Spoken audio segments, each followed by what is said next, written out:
할렐루야. 우리 옆에 사람에게 인사하겠습니다. 사랑합니다. 사랑합니다. 축복합니다. 축복합니다. 네, 오늘도 귀한 예배 가운데 하나님의 말씀을 사모하며 우리가 마가복음 말씀으로 들어가도록 하겠습니다.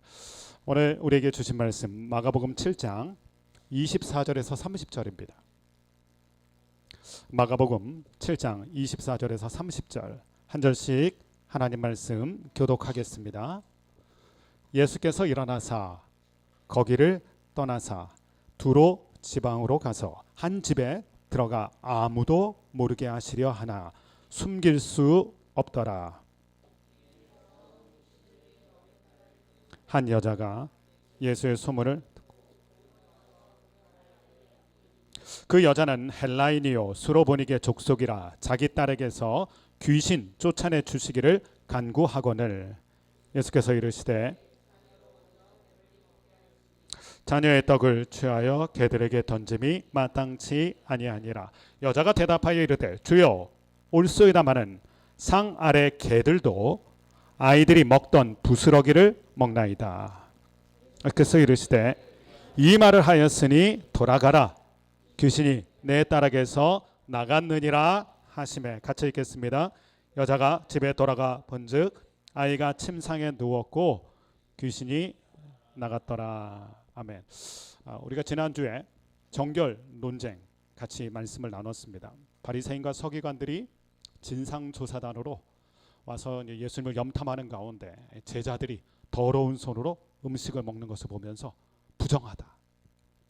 우리가 그 장면을 보면서 바리새인과 서기관의 그 왜곡된 시선에 대해서 함께 나눴는데 첫 번째 그들의 잘못은 약함을 보면서 악함으로 판단했다는 것입니다. 우리가 신앙생활하면서 우리의 연약한 모습을 보일 때가 있어요. 내 눈에 그게 못마땅하게 보이고 그게 부족하게 보일 때가 있습니다. 그때 우리가 하기 쉬운 실수가 뭐냐면 정죄하는 거죠. 그것은 그의 약함이었습니다. 더러운 손으로 먹는 것 청결하지 못했던 거죠. 근데 그들은 정결하지 못하다. 우리가 이런 실수 많이 합니다.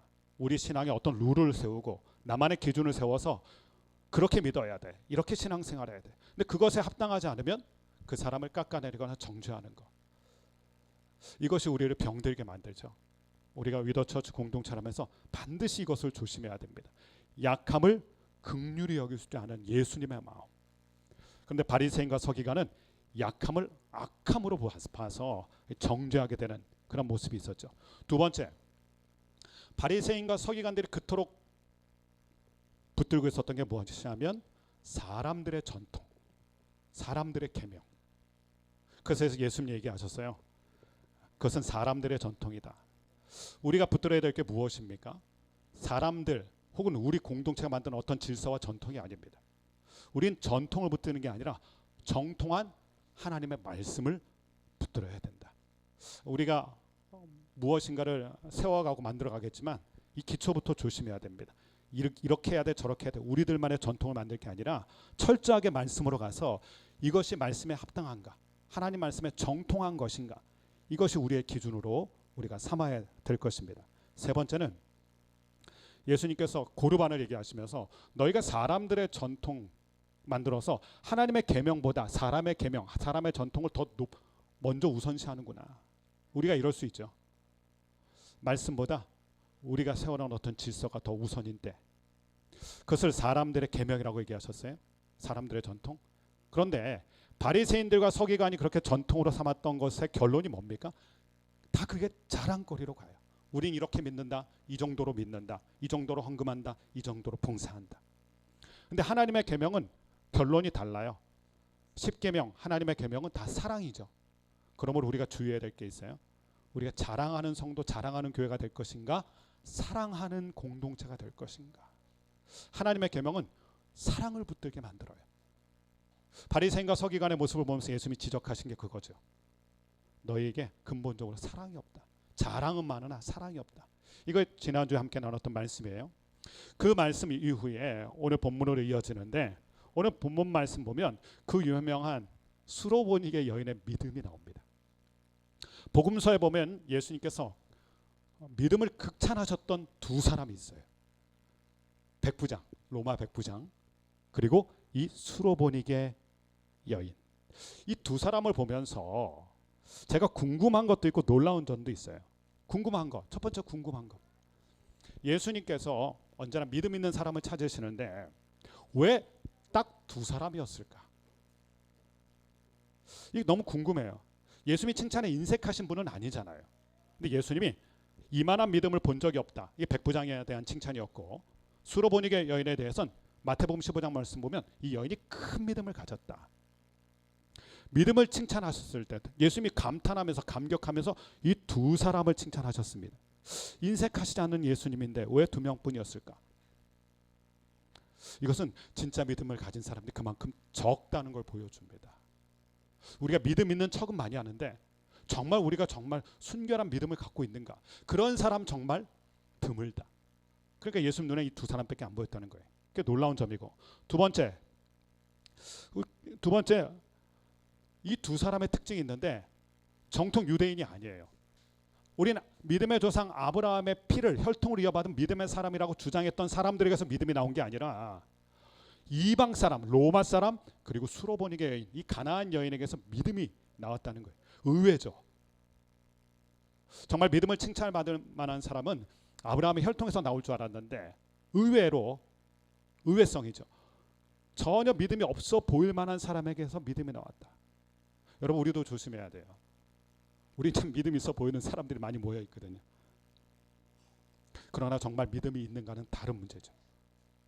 예수님은 유대인들을 향해서 참 믿음 좋다라고 말씀하신 적이 없어요. 오히려 위선적이다 얘기하셨죠. 믿음 있는 척을 하기 때문에 그래요. 제가 늘 말씀드리는데 믿음 있는 척하다가 믿음 있게 되는 일이 없어요. 잘 믿는 척하다가 잘 믿게 되는 일이 없어요. 우리가 늘 조심해야 돼요. 그래서 먼저 생각해 보면서 오늘 이 여인의 믿음을 보면서 도대체 어떤 믿음이 순수한 믿음이고 칭찬받을 믿음인가 우리가 함께 나눠보도록 하겠습니다. 24절 말씀을 다시 한번 보겠습니다. 오늘 본문의 시작입니다. 같이 읽겠습니다. 시작. 예수께서 일어나사 거기를 떠나 두로 지방으로 가서 한 집에 들어가 아무도 모르게 하시려 하나 숨길 수 없더라. 예수님께서 거기 가버나움 지역이었죠. 예수님의 초기 베이스 캠프, 하나님 나라를 선포하면서 첫 사역지가 이제 가버나움이었잖아요. 거기 가버나움에서 수많은 기적들과 우리가 마가복음에서 보았던 여러 가지 능력들 펼쳐졌던 거기를 떠나서 두로 지방으로 가셨습니다. 이방 땅이죠. 왜 두로 지방으로 가셨을까? 첫 번째는 이제 하나님의 나라를 이방 사람에게도 선포하시기 위해서 예수님께서 자주 이 이방 지역으로 가시는 중에 두로 지역을 가신 것이기도 하시고, 더 중요한 건 24절의 말씀처럼 아무도 모르게 하시려고 하셨다. 그러니까 제자들과 예수님께서 리트릿을 가시려고 하셨던 거예요. 그래서 이방 지역인 지중해 지역에 있는 가버나움에서 갈릴리 가버나움에서 북서쪽에 있는 두로 시돈 땅으로 가시려고 하셨던 것입니다. 올해 초에 제가 찬호 목사님하고 아우리치 다녀왔잖아요. 왜 예수님이 두로 지방 가셨는지 그게 알게 됐어요. 가서 들어보니까 이 두로 지방과 시돈 지역이 지중해의 절경을 이루고 있고 휴양지예요. 그 전에 몰랐어요. 가서 알게 됐어요.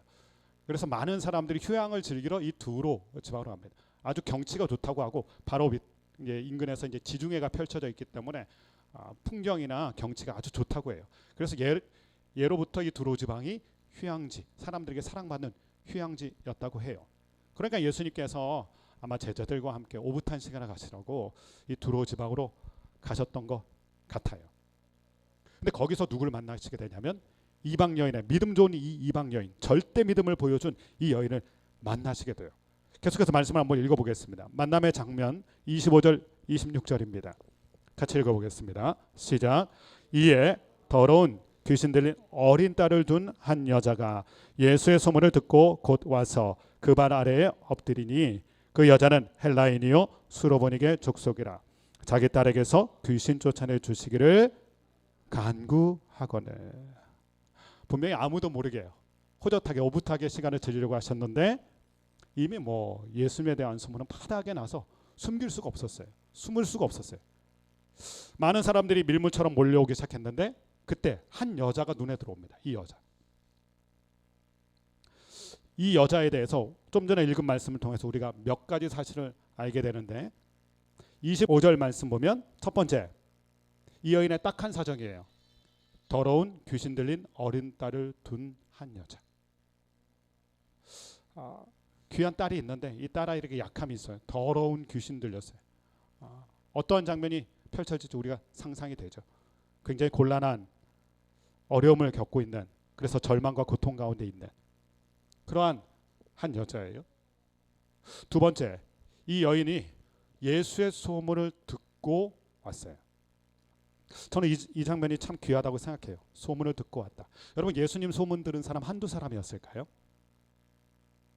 이미 예수님에 대한 소문이 파다한데 소문 들은 사람은 한두 사람이 아니에요. 모두가 이 소문 들었을 거예요. 그런데 소문을 듣고 찾아온 사람은, 그것도 간절한 마음으로 예수님의 발 앞에 예수님을 붙잡기 위해서 찾아온 사람은 이 여인 하나예요. 여러분, 소문이 있고 소식이 있어요. 소문은 우리가 풍문이라고 그러죠. 바람결에 그렇대. 예수라는 사람이 그렇게 능력을 행했대. 예수란 분이 그런 사람이래. 이건 뭘까요? 소문이죠. 풍문일 수 있어요. 그런데 이 여인은 그 소문을 들었을 때 그것을 소식으로 들었어요. 자신을 위한, 우리가 복음을 굿뉴스라고 그러죠. 소문을 넘어서 내가 붙잡아야 될, 나에게 온 귀한 하늘의 소식으로 들었어요. 그래서 그 소식을 들었기 때문에 스쳐 지나가지 않고 바람결에 흘러가는 소리를 듣지 않고 예수님에 대한 소문을 자신에게 온 굿뉴스로, 하늘의 소식으로 들어서 예수님 앞에 오게 된 것이에요. 이게 차이예요. 많은 사람과 이 여인의 근본적인 차이입니다. 소문으로 들은 게 아니라 자기의 온 소식. 이 소식으로 듣는 사람이 예수님을 만나게 돼요. 소문을 듣고 온 사람이 예수를 만나지 않습니다. 그 소문을 나에게 온 하늘의 소식으로, 굿뉴스로 듣게 될 때 예수님을 만나게 돼요. 이게 복된 일이죠. 그 인생에 여러 가지 어려움이 있었지만 아마도 사실 이 어려움 때문에 소문을 소식으로 더 간절하게 듣게 됐어요. 우리에게 오는 어려움들이 있죠. 그 어려움들이 순기능과 역기능이 있어요. 근데 순기능으로 만들려면 이 마음의 자세가 필요해요. 여러분들도 아마 예수님 만나게 될 때 여러분이 사랑하는 그 무엇이 아팠을 거예요. 이 여인이 예수님에 대한 소문을 끝내지 않았던 이유 중에 하나는 본인의 아픔, 그것이 오히려 소식으로 듣게 된 통로가 된 거예요. 은혜의 통로. 목회를 하다 보면 많은 분들을 만나게 되는데 그분들이 예수님 만나게 된 스토리를 들어보면 그분의 무엇인가가 아팠어요. 그분의 사업이 아팠든지, 그분의 건강이 어려웠든지, 그분의 관계가 아팠든지, 혹은 사랑하는 사람이 병들었든지, 그것이 오히려 은혜의 통로가 되어서 예수님 앞에 나오게 됐어요. 세 번째 이 여인에게서 발견하게 되는 게 무엇이냐면 발 아래 엎드렸어요. 예수님의 발 앞에 엎드렸다. 성경 말씀 보면 예수님의 발 앞에 엎드렸던 사람들이 등장합니다. 대표적인 예로 우리가 지난번에 보았던 회당장 야이로, 마가복음 5장 22절 말씀을 한번 보겠습니다. 회당장 중에 하나인 야이로라는 이가 와서 예수를 보고 발 아래 엎드려. 예수님 발 앞에 엎드렸던 장면은 아주 희귀한 장면이에요. 많은 장면이 아니에요. 얼마나 간절하면, 얼마나 애절하면. 주님 앞에 나올 때 소문으로 듣는 게 아니라 소식으로 들었고, 그리고 주님 앞에 간절한 마음으로, 타는 목마름으로 자신을 완전히 낮추어서 예수님의 발 앞에 엎드렸다. 그 당시에 발 앞에 엎드리는 경우는 딱 한 가지예요. 종이 주인의 발 앞에 엎드리는 것. 그것도 아주 간절할 때, 그리고 어떤 지대한 명령을 받을 때만 발 앞에 엎드리게 돼 있어요. 그러니까 회당장 야이로도 그렇고 이 수로보니게 여인도 그렇고 주님 앞에 인생의 주인이신 앞에 자신의 문제를 간절하게 내어놓고 완전히 엎드렸던 거예요. 겸손함이 보이고 간절함이 보이는 거예요. 오늘 이 모습, 이 예수님에 대한 간절함과 겸손함이 우리 가운데 있는가? 이 여인을 우리가 잘 볼 수 있어요. 인생에 아픔이 있었지만 그 아픔 때문에 오히려 예수님에 대한 소식을 붙잡게 되고 그 예수님에 대한 간절함이 있고, 이것이 세 번째 보는 장면이죠. 여기서 더 나아가서 오늘 본문에 나타나 있지 않지만 동일한 사건을 기록했던 마가복음 말씀 보면 이 여인에 대해서 이렇게 기록하고 있어요. 마태복음 15장 22절 말씀 읽어보겠습니다. 시작. 가나안 여자 하나가 그 지경에서 나와서 소리질러 이르되 주 다윗의 자손이여 나를 불쌍히 여기소서 내 딸이 흉악하게 귀신 들렸나이다 하되, 똑같은 장면을 마태복음에서 이렇게 기록을 해요. 가나안 여인이에요. 이방 여인인데 와서 소리를 질러요. 바리메오처럼 소리를 지르는 거예요. 주님 앞에 주님께 이 외침을 들려드리기 위해서. 그러면서 고백하길 주 다윗의 자손이에요. 나를 불쌍히 여기소서. 발 앞에 엎드렸던 그 간절함이 이렇게 문구로 표현되어 있는 거예요. 그러니까 이 여인은 주님에 대한 간절함과 애절함과 또한 구원의 외침으로 주님 앞에 매달리고 있다는 장면이 보여지는 것입니다. 자, 네 번째, 이 여인에 대해서 알 수 있는 네 번째는 그가 헬라인이며 수로보닉의 족속이다. 26절 말씀 보면 헬라인, 수로보닉의 족속이다. 이 수로보닉에는 수리아라는 단어와 페니키아라는 단어가 합쳐진 거예요. 그러니까 골수 이방인인 걸 보여주는 거예요. 헬라 땅에 살면서 수리아 지역 페니키아 사람, 그 족속 여자다. 이게 보여주는 게 골수 이방인이다. 이거 보여줍니다. 유대인들이 가장 혐오하고 멀리했던 사람들이 이방인이죠. 이방인 중에서도 이 수로보닉의 족속은 갈릴리 지역과 경계선에 있어요. 갈릴리 지방과 경계선에 있습니다. 그러니까 어떻게 보면 유대인들에게 있어서 가장 혐오하고 증오하고 미워했던 이방인 중에 가장 눈앞에 보였던 게 이 지역 사람들이죠. 어떻게 보면 한국과 일본의 감정처럼 지리적으로는 가깝지만 정서적으로는 극단에 있었던 이 사람들이 수로보닉의 족속이고 바로 이 여인이 그 지역에 사는 사람이에요. 그러니까 어떻게 보면 예수님과 이 여인의 만남은 성립 그 자체가 불가사의한 일입니다. 유대인으로서의 예수님과 이방인 족속의 이 여인, 사실 만나기가 힘든 일이에요. 그런데 어떻게 만나게 됐습니까? 예수님에 대한 소문을 소식으로 들었고 나를 위한, 그리고 예수님에 대한 간절함으로 주님 앞에 찾아왔기 때문에 만날 수 없는 만남이 만나지게 된 거예요. 이것을 우리가 성경을 통해서 알 수 있습니다. 자, 이 여인을 보면서 우리가 드는 첫 번째 마음은 예수님 앞에 오기에 합당하다. 왜냐하면 예수님에 대한 간절한 소식이 있고 또한 애절한 마음으로 왔기 때문에 당연히 예수님이 받아주어야 할 여인으로 보여요. 그런데 이 여인을 맞이하는 예수님의 태도를 보면 우리가 당황하게 됩니다. 아주 당황하게 돼요. 예수님이 이렇게 얘기하시죠. 27절 말씀을 같이 한번 보겠습니다. 예수께서 이르시되 자녀로 먼저 배불리게 먹게 할지니 자녀의 떡을 취하여 개들에게 던짐이 마땅치 아니하니라. 이 여인 너무나 절박한데 이 여인에 대해서 냉기가 흐르는 얘기를 하세요. 자녀로 먼저 배불리게 먹게 할지니 자녀의 떡을 취하여 개들에게 던짐이 마땅치 아니하니라. 자녀의 떡을 개들에게 던짐이 마땅치 않다. 요즘은 잘 이해가 안 되죠. 왜냐하면 요즘은 자녀의 떡보다 떡만도 아니에요. 개들에게 생일 잔치도 해주잖아요. 그리고 제가 조사를 해봤는데 요즘은 애완견에게 유산도, 재산도 상속을 해요. 리오나 햄슬리라는 사람이 있어요. 부동산 여왕이래요. 미국에서. 자기 강아지에게 1200만 불 하나로 약 150억을 유산으로 상속했다. 자녀의 떡 정도가 아니에요. 자신의 유산까지, 재산까지 상속하는 일. 제가 한번 신방에 간 적이 있는데 김성광 목사님이랑 같이 갔어요. 거기에 이제 애완견도 있고 애완묘도 있고 그랬어요. 근데 신방에 갔는데 제가 신방 가면 이제 그 집에 자녀들 위해서 많이 기도해요. 뭐 아드님과 따님과 뭐 손자 손녀 이렇게 기도하는데 기도를 마쳤는데 한 마리의 고양이를 키우고 계신데 이분이 고양이를 가져와서 저한테 주시면서 기도를 해달라는 거예요. 목사님 우리 고양이를 위해서 기도해 주세요. 축복 기도를 해달라고 자녀를 위해서 기도한 것처럼 그 마음은 이해돼요. 저도 애완견을 강아지를 키우거든요. 저도 강아지를 너무 좋아해서 그 마음은 이해가 돼요.